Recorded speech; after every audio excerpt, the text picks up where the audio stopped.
Hello students, आज हम zoology का एक बहुत मुख्य चैप्टर आपको पढ़ाने जा रहे हैं। आज हम आपको पढ़ाएंगे नर्वस सिस्टम, जो जूलॉजी का एक बहुत ही मेजर पॉइंट होता है, मेजर चैप्टर्स है, जो हर कंपटीशन एग्जाम के लिए बहुत ही इम्पोर्टेंस है। नर्वस सिस्टम बॉडी के लिए कितना इफेक्टिव होता है, बॉडी में क्या वर्क करता है, इसका क्या कार्य होता है, इसके बारे में हम आपको बताते हैं। नर्वस सिस्टम क्या चीज है? जैसे कि सेल होती है, किसी भी जीव में सेल क्या होती है? सेल जीवन की संरचनात्मक एवं क्रियात्मक इकाई होती है। Structural and functional unit of life कौन होता है? सेल होता है। वैसे नर्वस सिस्टम का स्ट्रक्चरल एंड फंक्शनल यूनिट कौन होता है? न्यूरॉन होता है। मींस नर्वस सिस्टम किससे बना होता है? न्यूरॉन से बना होता है। Nervous system only found in animals. Nervous system केवल एनिमल में पाया जाता है, प्लांट बॉडी में नर्वस सिस्टम नहीं पाया जाता। जीव विज्ञान की वह शाखा जिसके अंतर्गत इस नर्वस सिस्टम की हम स्टडी करते हैं उसको बोलते हैं न्यूरोलॉजी। न्यूरोलॉजी के अंतर्गत नर्वस सिस्टम का अध्ययन करते हैं। नर्वस सिस्टम मतलब तंत्रिका, तंत्र। इस नर्वस सिस्टम को दो भागों में बांटा गया। एक होता है सेंट्रल न्यूरल सिस्टम, दूसरा होता है peripheral neural system. Central neural system को हम बोलते हैं सीएनएस और पेरिफेरल न्यूरल सिस्टम को बोलते हैं पीएनएस। अब इस सेंट्रल न्यूरल सिस्टम जो होता है ये दो पार्टों में बटा होता है। जो एक होता है ब्रेन, और ब्रेन से निकला हुआ एक पार्ट होता है स्पाइनल कॉर्ड होता है। तो इसको दो भागों में बांटा गया, ब्रेन और दूसरा होता है स्पाइनल कॉर्ड। ब्रेन में क्या होती है? ब्रेन किससे बना होता है? हमारी क्रेनियल नर्व से बना होता है। ये बॉडी का क्या होता है? एक मेजर पार्ट है जो सूचनाओं को क्या करता है? ग्रहण करता है। वैसे ओवरऑल कहें तो नर्वस सिस्टम क्या होता है? सूचनाओं को पूरी तरह से प्रेषित करता है। नर्वस सिस्टम सूचनाओं को प्रेषित करता है, सूचनाओं को अडॉप्ट करता है, सूचना को ग्रहण करता है, सूचनाओं को प्रेषित करता है। ये पूरा नर्वस सिस्टम होता है। और इसी नर्वस सिस्टम का पार्ट होता है ब्रेन। ब्रेन किससे बना होता है? क्रेनियल नर्व का बना होता है। दूसरा पार्ट इसका कौन होता है? स्पाइनल कॉर्ड होता है। और स्पाइनल, जब ये ब्रेन किससे बना? क्रेनियल नर्व से। ब्रेन किसमें बंद होता है? एक क्रेनियल कैविटी में बंद होता है। हर एक कार्डेट एनिमल का, जितने भी कार्डेट एनिमल होते हैं उनका ब्रेन क्या होता है? एक क्रेनियल कैविटी में बंद होता है। और उस क्रेनियल कैविटी में बंद होता है। और क्रेनियल कैविटी से ही क्या होती है? सभी नर्व्स क्या होती है? जुड़ी होती है। ये ब्रेन क्या होता है? क्रेनियल नर्व से बना होता है। दूसरा पार्ट इसका क्या होता है? स्पाइनल कॉर्ड होता है। स्पाइनल कॉर्ड में क्या होगी? स्पाइनल नर्व होती है। स्पाइनल कॉर्ड की रचना कहाँ से होती है? ब्रेन का एक पार्ट होता है जिसको हम कहते हैं, ब्रेन का एक गुहा होती है जिसको फोरामन मैग्नम कहते हैं। वो फोरामन मैग्नम से ही क्या होती है? मतलब इससे स्पाइनल कॉर्ड की रचना होती है। मेडुला ऑब्लोंगाटा से इसे निकलती है। अब देखिए ये ब्रेन्स क्या होती है? ब्रेन में क्या होता है? क्रेनियल नर्व होती है। क्रेनियल नर्व कितनी होती है? 12 पेयर होती है। स्पाइनल कॉर्ड में जो स्पाइनल नर्व होती है वो कितनी होती है? 31 पेयर होती है। कभी कभी क्वेश्चन ये पूछा गया है, मेडिकल से एग्जाम में भी पूछा गया है, बहुत सारे एग्जाम में ये क्वेश्चन पूछा गया है नर्व के बारे में कि क्रेनियल नर्व कितनी होती है, पेयर ऑफ क्रेनियल नर्व कितनी होती है? तो आप बताएंगे 12 पेयर्स। और स्पाइनल नर्व के बारे में पूछा जाए, स्पाइनल कॉर्ड से जुड़ी स्पाइनल नर्व होती है, स्पाइनल नर्व कितनी होती है? 31 पेयर होती है। तो आइए हम ब्रेन के बारे में देखते हैं। ब्रेन का जो पार्ट होता है वो 3 भागों में बटा होता है। एक होता है फोर ब्रेन, दूसरा होता है मिड ब्रेन, तीसरा होता है head. Fore brain, mid brain और हेड ब्रेन। अब क्या होता है? फोर ब्रेन को क्या कहेंगे? अग्र मस्तिष्क। मिड ब्रेन को क्या कहते हैं? मध्य मस्तिष्क। हेड ब्रेन को क्या कहेंगे? पश्चिम मस्तिष्क कहते हैं। और ये फोर ब्रेन माने अग्र मस्तिष्क क्या होता है? ये 3 भागों में बटा होता है, जो क्या होता है? सेरिब्रम, थैलेमस और हाइपोथैलेमस कहलाता है। सेरिब्रम का काम क्या होता है?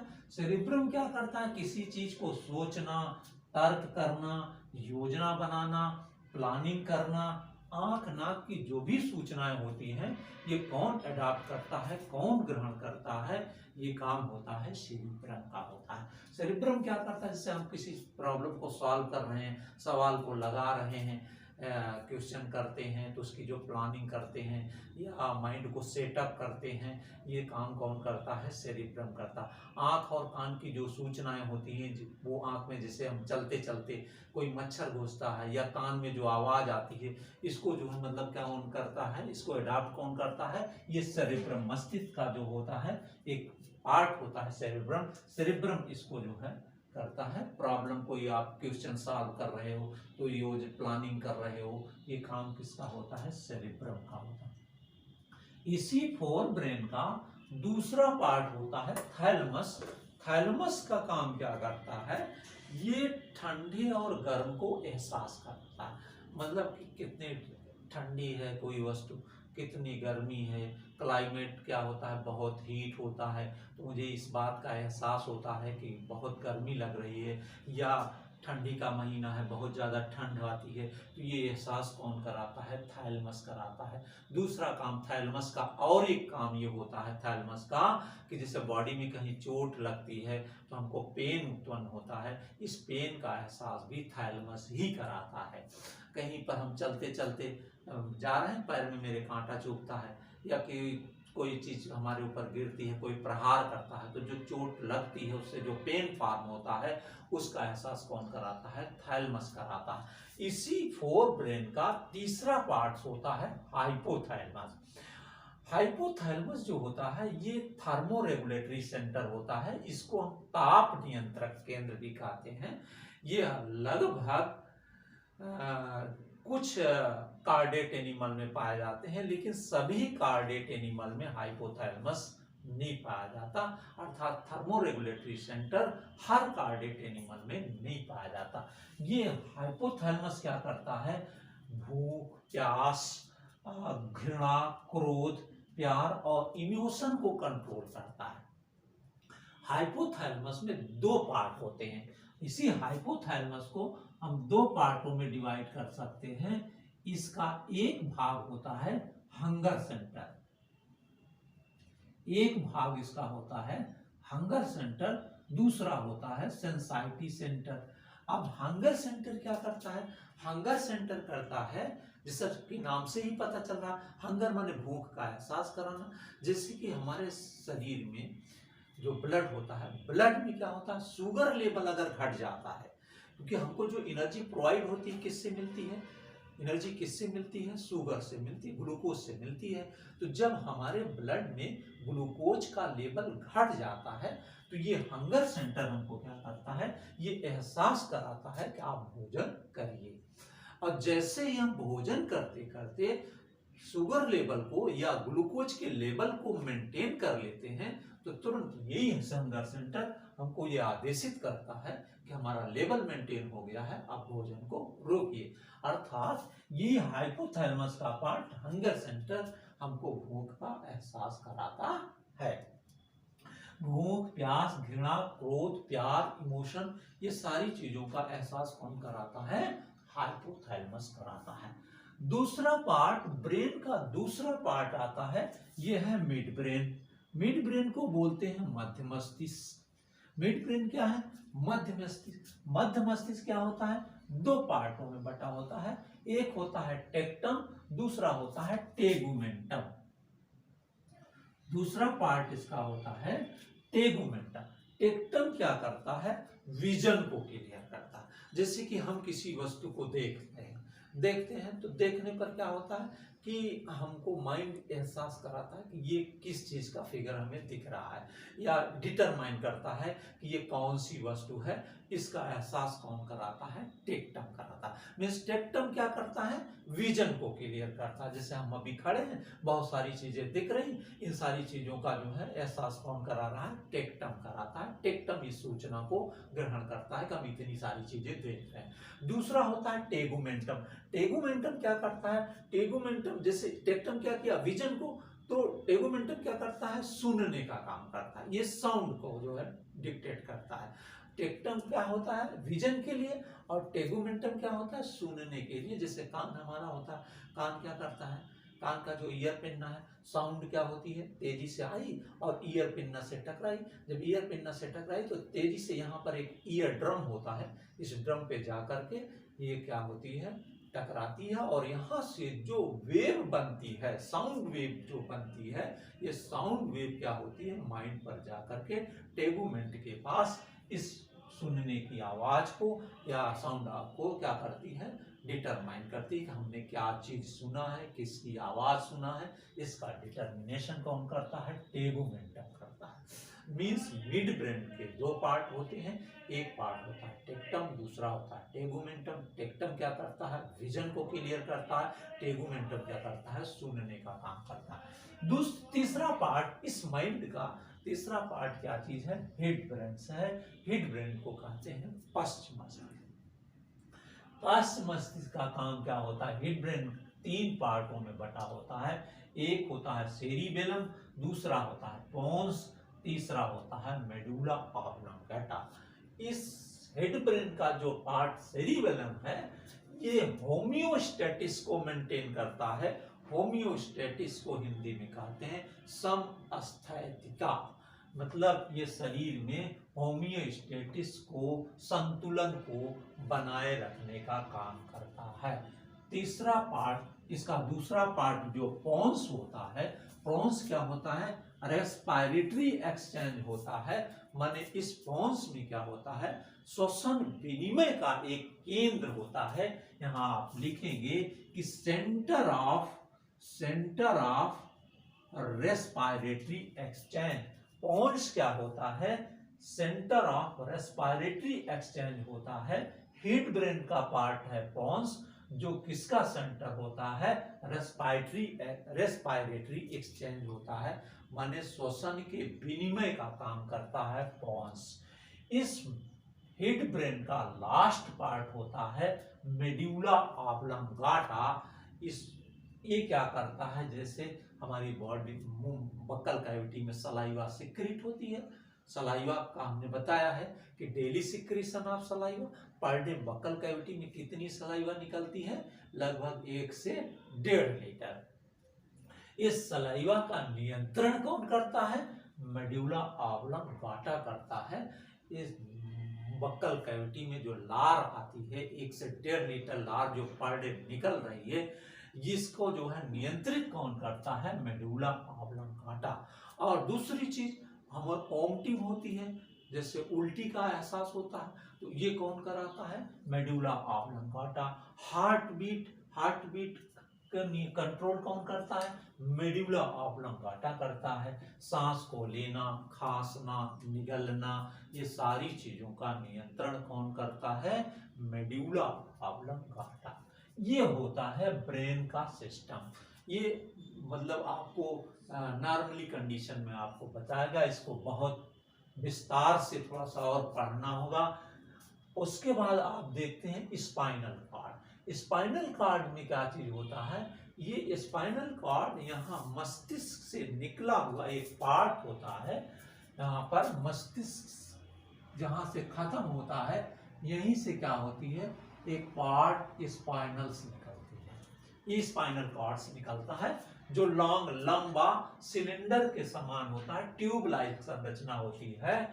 और कहां से स्टार्ट होती है, मेडुला ऑब्लांगेटा। मस्तिष्क का कौन सा पार्ट लास्ट होता है, हेड ब्रेन होता है। और हेड ब्रेन का तीसरा पार्ट कौन होता है, मेडुला ऑब्लांगेटा। मेडुला ऑब्लांगेटा से कौन निकलती है, स्पाइनल कॉर्ड निकलती है। इस स्पाइनल कॉर्ड की जो लंबाई होती है, मेल और फीमेल में अलग अलग होती है। मेल बॉडी में स्पाइनल कॉर्ड की लंबाई लगभग 45 सेंटीमीटर होती है, और फीमेल में इसकी लंबाई लगभग 43 सेंटीमीटर होती है। इसी वजह से ज्यादातर पुरुषों की लंबाई महिलाओं से अधिक होती है, क्योंकि स्पाइनल जो होती है उनकी फीमेल की अपेक्षा लंबी होती है। स्पाइनल कॉर्ड का फंक्शन क्या होता है, स्पाइनल कॉर्ड पूरी तरह से सारी सूचनाओं को जो है स्पाइनल नर्व की सहायता से ग्रहण करता है और ग्रहण करके क्या करता है, माइंड को प्रेषित करता है, पहुंचाता रहता है। अर्थात सिंपली ओवरऑल इसको कह सकते हैं ये होम्योस्टेसिस का काम ये भी करता है। आइए देखते हैं दूसरा पार्ट इसका क्या चीज होता है, पेरिफेरल न्यूरल सिस्टम होता है। नर्वस सिस्टम का दूसरा पार्ट, पहला तो हो गया सेंट्रल न्यूरल सिस्टम जिसको हम कहते हैं सीएनएस। दूसरा पार्ट क्या होता है, पेरिफेरल न्यूरल सिस्टम होता है जिसको पीएनएस कहते हैं। ये पीएनएस दो पार्टों में बटा होता है, एक होता है सोमैटिक न्यूरल सिस्टम, दूसरा होता है autonomic neural system. Somatic neural system जो होता है ये हमारे मतलब कंट्रोल में होता है, मतलब इसका फंक्शन सिर्फ इतना होता है, बॉडी को मूवमेंट में लाना, बॉडी को मूवमेंट में लाना, एक्टिविटी में लाना, क्रियाशीलता में लाना, ये काम किसका होता है, सोमैटिक न्यूरल सिस्टम का। मतलब जितनी क्रियाएं हम अपने आप पे नियंत्रित कर सकते हैं वो किसके अंतर्गत आती हैं, सोमैटिक न्यूरल सिस्टम। और दूसरा क्या होता है, ऑटोनॉमिक न्यूरल सिस्टम। नाम से क्लियर है, ऑटोनॉमिक जो स्वतः हो, जिस पे हमारे बॉडी का नियंत्रण ना हो, वो होती है ऑटोनॉमिक न्यूरल सिस्टम। इस किससे बनी होती, इनवॉल्यूंटरी मसल से। और सोमैटिक न्यूरल सिस्टम किससे बनी होती है, वॉलंटरी मसल से बनी होती है। वॉलंटरी माने ऐच्छिक मसल से बनी होती है, और ये किससे बनी होती है, इनवॉलंटरी मसल से। इनवॉलंटरी मसल्स का मतलब अनैच्छिक मसल्स होती है, अनैच्छिक पेशी होती है, और ये क्या होती है, ऐच्छिक पेशियों से। तो नाम से क्लियर है, ऐच्छिक से अगर जुड़ी है तो अपनी इच्छा से, मतलब जिसको नियंत्रित किया जा सके। ये क्या होती है, इनवॉलंटरी होती है, अनैच्छिक होती है, जिसपे हमारा कोई नियंत्रण नहीं होता। इसको दो भागों में बांटा गया, एक होती है सिंपैथिक न्यूरल सिस्टम, दूसरा होती है पैरासिम्पैथेटिक न्यूरल सिस्टम। अब सिंपैथेटिक नर्वस सिस्टम क्या करती है, फाइट एंड फ्लाइट का काम करती है। फाइट एंड फ्लाइट का मतलब क्या होता है, फाइट एंड फ्लाइट का मतलब कि तुरंत जो है प्रहार करो, प्रहार करने के बाद हट जाइए, ये सिस्टम होता है सिंपैथेटिक नर्वस सिस्टम का काम करती है। और इसमें पैरासिम्पैथेटिक में क्या होता है, जैसे पैरासिम्पैथेटिक नर्वस सिस्टम का काम क्या होता है, जैसे हम रेस्ट पीरियड में, जैसे मान लीजिए मैं सो गया तो मेरी सारी क्रियाएं तो बंद नहीं होती, कुछ एक्टिविटी बंद हो जाती है, लेकिन सोने पर क्या चीज होता है, डाइजेस्टिव सिस्टम चलता है, हार्ट बीट चलती है, सब रेस्पिरेटरी सिस्टम चलता है। तो ये काम नियंत्रित कौन करता है, पैरासिम्पैथेटिक नर्वस सिस्टम करती है। माने पैरासिम्पैथेटिक नर्वस सिस्टम जिन क्रियाओं पर नियंत्रण नहीं होता वो काम वो नियंत्रित कौन करती है, पैरासिम्पैथेटिक नर्वस सिस्टम। क्योंकि यहाँ लिखा autonomic neural system, autonomic neural system माने ऑटोनॉमस का मतलब स्वतः होने वाली। तो स्वतः में भी दो चीज होती हैं, जो एक सिंपैथेटिक नर्वस सिस्टम होता है, दूसरा पैरासिम्पैथेटिक नर्वस सिस्टम।